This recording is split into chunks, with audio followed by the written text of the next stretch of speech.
Police ಇಲಾಖೆಯಲ್ಲಿ ಭ್ರಷ್ಟಾಚಾರ ಮಿತಿಮೀರಿದೆ ಅನ್ನುವಂತಹ ಪ್ರಶ್ನೆ ಕಾಡ್ತಾ ಇದೆ. ಲೋಕಾಯುಕ್ತರ ಬಲೆಗೆ ಬರೀ ಪೊಲೀಸರೇ ಬೀಳ್ತಾ ಇದ್ದಾರೆ. ಲೋಕಾಯುಕ್ತ ಅಧಿಕಾರಿಗಳು ಅವರನ್ನ ಟಾರ್ಗೆಟ್ ಮಾಡ್ತಾ ಇದ್ದಾರೆ. ಪೊಲೀಸರೇ ಟಾರ್ಗೆಟ್ ಆಗ್ತಾ ಇದ್ದಾರೆ ಅಧಿಕಾರಿಗಳಿಗೆ. ಕರ್ನಾಟಕ ಪೊಲೀಸ್ ಇಲಾಖೆಯಲ್ಲಿ ಭ್ರಷ್ಟಾಚಾರ ತಾಂಡವವಾಡ್ತಾ ಇದೆ. ಅದಕ್ಕೆ ಸಂಬಂಧಪಟ್ಟ ಹಾಗೆ ಒಂದೊಂದೇ ರೀತಿಯ ವಿಷಯಗಳು ಹೊರಗೆ ಬರ್ತಾ ಇದೆ. ಪೊಲೀಸರು ಕೂಡ ಸಿಕ್ಕಾಕೊಳ್ತಾ ಇದ್ದಾರೆ.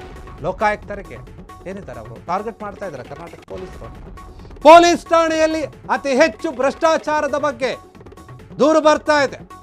ಪೊಲೀಸರನ್ನ ರೆಡ್ ಹ್ಯಾಂಡ್ ಆಗಿ ಲೋಕಾಧಿಕಾರಿಗಳು ಕೆಡ್ಡಾಕೆ ಕೆಡುತ್ತಾ ಇದ್ದಾರೆ. 4 ಲಕ್ಷ ಲಂಚವನ್ನು ಪಡಿಬೇಕಾದ್ರೆ ನಿನ್ನೆ ಲಾಕ್ ಆಗಿದ್ದ ಇನ್ಸ್ಪೆಕ್ಟರ್ ಗೋವಿಂದರಾಜ್, ಗೊತ್ತಿದೆ ಇದು. ಇಂದು ಮತ್ತೊಬ್ಬ PSI ರೆಡ್ ಹ್ಯಾಂಡ್ ಆಗಿ ಲಂಚವನ್ನ ತೆಗೆದುಕೊಳ್ಬೇಕಾದ್ರೆ ಲಾಕ್ ಆಗಿದ್ದಾನೆ. 1 ಲಕ್ಷ ಹಣಕ್ಕೆ ಬೇಡಿಕೆ ಇಟ್ಟಿದ್ದ. 40,000 ರೂಪಾಯಿಯನ್ನು ಪಡೆಯುವಾಗ ಲೋಕಾಯುಕ್ತರ ಟ್ರ್ಯಾಪ್ಗೆ ಬಿದ್ದಿರುವಂಥದ್ದು. ತುಮಕೂರು ಗ್ರಾಮೀಣ PSI ಚೇತನ್ ಕುಮಾರ್ ಲೋಕಾಬಲೆಗೆ ಬಿದ್ದಿದ್ದಾರೆ. ಕೇಸ್ ಒಂದರಲ್ಲಿ ವಶಪಡಿಸಿಕೊಂಡಿದ್ದಂತಹ ಕಾರನ್ನು ವಾಪಸ್ ಕೊಡೋಕೆ 1 ಲಕ್ಷ ರೂಪಾಯಿ ಡಿಮ್ಯಾಂಡ್ ಮಾಡಿರ್ತಾರೆ. ಅದರಲ್ಲಿ 40,000 ರೂಪಾಯಿ ಹಣವನ್ನು ತೆಗೆದುಕೊಳ್ಬೇಕಾದ್ರೆ ರೆಡ್ ಹ್ಯಾಂಡ್ ಆಗಿ ಸಿಗಬಿದ್ದಿದ್ದಾರೆ ಚೇತನ್ ಕುಮಾರ್. ಲೋಕಾಯುಕ್ತ ಅಧಿಕಾರಿಗಳು ರಾಜ್ಯದಲ್ಲಿ ಪೊಲೀಸ್ ಇಲಾಖೆಯಲ್ಲಿ ಭ್ರಷ್ಟಾಚಾರ ಜಾಸ್ತಿ ಆಗ್ತಾ ಇದೆ.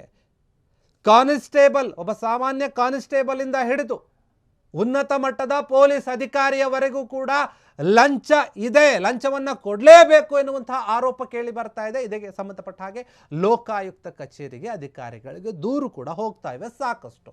ನಿನ್ನೆ ನೋಡಿದ್ದೀವಿ ಇನ್ಸ್ಪೆಕ್ಟರ್ ಗೋವಿಂದರಾಜು ಯಾವ ರೀತಿಯಾಗಿ ಸಿಕ್ಕಿಬಿದ್ದಾಗ ಕೂಗಾಡ್ತಾ ಇದ್ರು.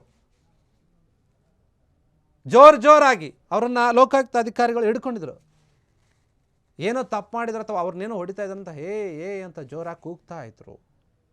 ಅದು ದೊಡ್ಡ ಶಾಕ್ ಆಯಿತು. ಏನಪ್ಪ ಇವರು 4 ಲಕ್ಷ ಲಂಚವನ್ನು ತಗೋಬೇಕಾದ್ರೆ ರೆಡ್ ಹ್ಯಾಂಡ್ ಆಗಿ ಪೊಲೀಸ್ ಡ್ರೆಸ್ನಲ್ಲಿನೇ ಸಿಕ್ಕಿಬಿದ್ದಿದ್ರು. ಲೋಕಾಯುಕ್ತ ಅಧಿಕಾರಿಗಳು ಏನು ಯಾವುದೋ ಒಂದು ವಿಚಾರವಾಗಿ ಚೀಟಿ ವಿಚಾರವಾಗಿ ದೂರು ಕೊಟ್ಟಿರ್ತಾರಲ್ಲ, ಅವರು ಮೊಹಮ್ಮದ್ ಅಕ್ಬರ್ ಅವರ ಹೆಸರು, ಅವ್ರು ಕೊಟ್ಟಿರ್ತಾರೆ. ಅವ್ರಿಗೆ ಇವರು ಲಂಚ ಕೊಡಬೇಕು ಅಂತ ಕೇಳಿರ್ತಾರೆ. 5 ಲಕ್ಷ, 1 ಲಕ್ಷ ಮೊದಲೇ ಇಸ್ಕೊಂಡಿರ್ತಾರೆ ಅಡ್ವಾನ್ಸ್. ಇನ್ನು 4 ಲಕ್ಷ ಬ್ಯಾಲೆನ್ಸ್ ಇರುತ್ತೆ. ಅದನ್ನು ಕೇಳಬೇಕಾದ್ರೆ ಕೊಡೋಕೆ ಹೋಗಿದ್ದಾರೆ ಒಂದು ಸ್ಟೇಡಿಯಂನಲ್ಲಿ. ಅಲ್ಲಿ ಬಲೆಗೆ ಬಿದ್ದಿದ್ದಾರೆ, ಸಿಕ್ಕಾಕೊಂಡು. ಅದು ದೊಡ್ಡ ಸುದ್ದಿ ಆಯಿತು ನಿನ್ನೆ ಅದಾಯಿತು. ಇವತ್ತು ಇದು ಈ ಚೇತನ್ ಕುಮಾರ್ ಎನ್ನುವಂಥ PSI ಅವರು ಸಿಗಬಿದ್ದಿದ್ದಾರೆ.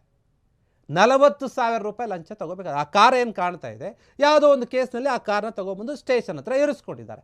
ಆ ಕಾರನ್ನು ಕೊಡಬೇಕಲ್ಲ, ಇವ್ರು ಬಿಡಿಸ್ಕೊಂಡು ಹೋಗಿ ಸರ್ ಕಾರ್ ಕೊಡಿ ಅಂತ ಕೇಳಿದಾಗ ಆಯಿತು ಕಾರ್ ಬಿಡ್ತೀನಿ, 1 ಲಕ್ಷ ರೂಪಾಯಿ ಕೊಡಬೇಕು ಅಂತ. 1 ಲಕ್ಷ ರೂಪಾಯಿ ಒಂದೇ ಸಾರಿ ಕೊಡೋಕ್ಕಾಗಿಲ್ಲ ಅಂದರೆ ಅಡ್ವಾನ್ಸ್ ಆಗಿ ಫಸ್ಟ್ 40,000 ಕೊಡಿ, ಆಮೇಲೆ ಉಳಿದಿದ್ದನ್ನು ಬ್ಯಾಲೆನ್ಸ್ ಕೊಡ್ರಿ ಅಂತ ಹೇಳಿರ್ತಾರೆ.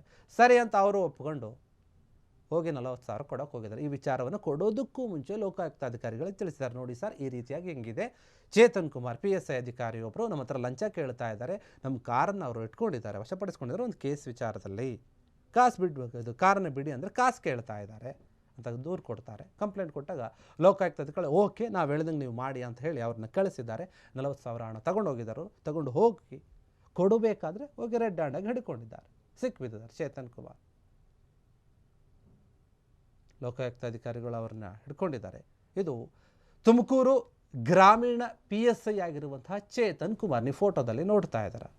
ಅವರೇನೇ ಲಂಚ ತೆಗೆದುಕೊಳ್ಬೇಕಾದ್ರೆ ಸಿಕ್ಕಿರುವಂಥದ್ದು. 1 ಲಕ್ಷ ರೂಪಾಯಿ ಡಿಮ್ಯಾಂಡ್. ಲಕ್ಷ ಅಂದರೆ ಇವರಿಗೆ ಏನು ಲೆಕ್ಕಕ್ಕೆ ಇಲ್ಲ ಅನ್ನೋ ಥರ ಆಗ್ಬಿಡುತ್ತೆ. 5 ಲಕ್ಷ, 10 ಲಕ್ಷ, 20 ಲಕ್ಷ, 30 ಲಕ್ಷ, ಬೇರೆ ಬೇರೆ ಕೇಸ್ಗಳಲ್ಲಿ ಬೇರೆ ರೀತಿಯಾಗಿ ಆ ಒಂದು ಕೇಸು ಯಾವ ರೀತಿಯಾಗಿರುತ್ತೋ ಅದ್ರ ಮೇಲೆ ಇವರು ಡಿಮ್ಯಾಂಡ್ ಹೆಚ್ಚುತ್ತಾ ಹೋಗುತ್ತೆ. ಚಿಕ್ಕದಾದರೆ ಸ್ವಲ್ಪ, ದೊಡ್ಡದಾದರೆ ಇನ್ನೂ ದೊಡ್ಡದಾಗಿ ಲಂಚ ಕೇಳೋದು. ಪೊಲೀಸ್ ಇಲಾಖೆಯಲ್ಲಿ ಇಂತಹ ಅಧಿಕಾರಿಗಳು, ಭ್ರಷ್ಟ ಅಧಿಕಾರಿಗಳು ಇರೋದ್ರಿಂದ ಇಡೀ ಕರ್ನಾಟಕ ಪೊಲೀಸ್ ಡಿಪಾರ್ಟ್ಮೆಂಟ್ಗೇನೆ ಅವಮಾನ. ಎಲ್ರಿಗೂ ಬರುತ್ತಿದ್ದು, ಒಬ್ಬರು ಮಾಡಿದರೆ ಎಲ್ರಿಗೂ ಬರುತ್ತಲ್ಲ, ಆ ರೀತಿಯಾಗಿ ಗೃಹ ಇಲಾಖೆಯ ಮಂತ್ರಿಗಳೇನಿದ್ದಾರೆ ಅವರು ಕೂಡ ಇದ್ರ ಬಗ್ಗೆ ಗಮನ ಹರಿಸ್ಬೇಕು. ಯಾಕಂದರೆ ಈ ಹಿಂದೆ ಸದನದಲ್ಲಿ ಅವರು ಹೇಳಿದ್ರಲ್ಲ, ಕೆಲವೊಂದು ಕೇಸ್ಗಳಲ್ಲಿ, ಕ್ರಿಮಿನಲ್ ಕೇಸ್ಗಳಲ್ಲಿ ಪೊಲೀಸರಿಗೆ ಕ್ರಿಮಿನಲ್ಗಳಾಗ್ಬಿಟ್ಟಿದ್ದಾರೆ ಅಂತ. ಒಂದು ರೀತಿಯಲ್ಲಿ ಲಂಚ ತೆಗೆದುಕೊಂಡದ್ದು ಕೂಡ ಹಂಗೆ ಅಂದ್ಕೊಳ್ಳಿ. ಅವರು ಅದರಲ್ಲಿ ಶಾಮೀಲಾಗಿರ್ತಾರೆ. ಇವರು ಡೈರೆಕ್ಟಾಗಿ ಲಂಚ ಕೇಳಿ ಸಿಕ್ಕಾಕ್ಕೊಳ್ತಾ ಇದ್ದಾರೆ. ಇವ್ರ ಮೇಲೂ ಕೂಡ ಗೃಹ ಇಲಾಖೆ, ಗೃಹ ಮಂತ್ರಿಯವರು ಏನಾದರೂ ಒಂದು ಕಠಿಣ ಕ್ರಮ ತೆಗೆದುಕೊಳ್ಬೇಕು. ನಿನ್ನೆ ಒಬ್ಬರಾಯಿತು, ಇವತ್ತು ಇಬ್ಬರು ಆಯಿತು ರೆಡ್ ಹ್ಯಾಂಡ್ ಆಗಿ ಸಿಗಿಬಂದಿರೋದು. ಲೋಕಾಯುಕ್ತ ಅಧಿಕಾರಿಗಳು ಇದನ್ನು ಒಂದು ರೀತಿಯಾಗಿ ಸರಿಯಾದ ರೀತಿಯಲ್ಲೇ ಮಾಡ್ತಾ ಇದ್ದಾರೆ. ಡೈರೆಕ್ಟಾಗಿ ಹೋಗಿ ಹಿಡ್ಕೊಳ್ತಾ ಇದ್ದಾರೆ. ಇಷ್ಟು ದಿನ ಹಿಂದೆ ಏನಾಗ್ತಿತ್ತು ಅಂದರೆ ಕಂಪ್ಲೇಂಟ್ಗಳು ಹೋದರೂ ಕೂಡ ಅವರು ಸರಿಯಾದ ರೀತಿಯಲ್ಲಿ ಏನು ಎಲ್ರಿಗೂ ಗೊತ್ತಾಗೋ ಥರ ರೇಡ್ ಮಾಡ್ತಾ ಇರಲಿಲ್ಲ. ಅವೇನೋ ಒಂದು ಕಡೆ ರೇಡ್ ಮಾಡಿ ಸಿಕ್ಕಾಕೊಂಡು ದುಡ್ಡು ಕೊಟ್ಟು ಅದು ಇದು ಏನೋ ಮಾಡಿಕೊಂಡು ಸುಮ್ಮನೆ ಆಗ್ಬಿಡ್ತಿದ್ರು, ನಾವು ಗೊತ್ತಾಗ್ತಾ ಇರಲಿಲ್ಲ. ಈಗ ಎಲ್ಲವೂ ಕೂಡ ಗೊತ್ತಾಗ್ತಾ ಇದೆ. ಒಂದೊಂದು ಆದ ತಕ್ಷಣ ಒಂದು ವಿಚಾರಗಳು ಬೆಳಕಿಗೆ ಬರ್ತಾ ಇದೆ. ಈಗ ಚೇತನ್ ಕುಮಾರ್, ನಿನ್ನೆ ಗೋವಿಂದ ರಾಜು ಮತ್ತು ಚೇತನ್ ಕುಮಾರ್ ಇಬ್ಬರು ಕೂಡ ಲೋಕಾಯುಕ್ತರ ಬಲೆಗೆ ಬಿದ್ದಿದ್ದಾರೆ. ಅದು ರೆಡ್ ಹ್ಯಾಂಡ್ ಆಗಿ ದುಡ್ಡು ತಗೋಬೇಕಾದ್ರೆ. ಕ್ಷಣ ಕ್ಷಣದ ಸುದ್ದಿಗಳಿಗಾಗಿ ಫ್ರೀಡಂ ಟಿವಿ ಸಬ್ಸ್ಕ್ರೈಬ್ ಮಾಡಿ, ಲೈಕ್ ಮಾಡಿ ಹಾಗೂ ಫಾಲೋ ಮಾಡಿ. ಹೊಸ ಸುದ್ದಿಗಳ ನೋಟಿಫಿಕೇಶನ್ಗಾಗಿ ಬೆಲ್ ಐಕಾನ್ ಮೇಲೆ ಕ್ಲಿಕ್ ಮಾಡಿ.